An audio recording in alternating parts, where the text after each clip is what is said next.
मोरे पीछवा कटरिया कई पेड़वा बहाई हो लागे ना रस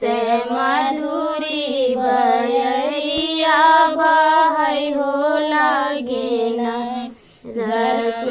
से निकरी है पतरी तिरिया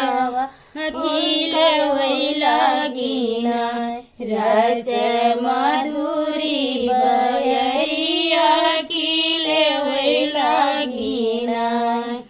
गोड़वा चढ़ले आवे राजा कई कुंवरवा पूछे लागे ना वही पतरी से बतिया पूछे लागे ना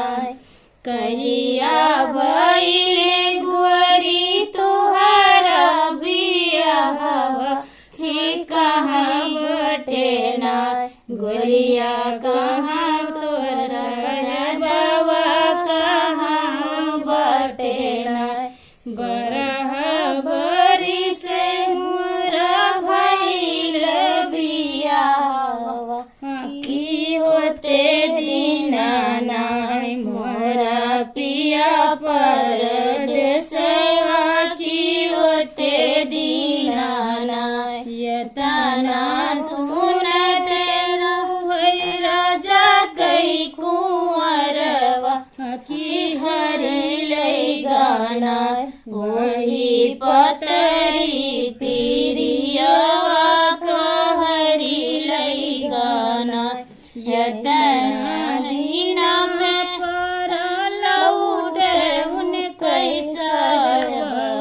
कि पूछै लागे ना अपने पतरी तिरियवा से पूछै लागे ना मचियाई बैठी उनके मैं समझाई कि कही देवना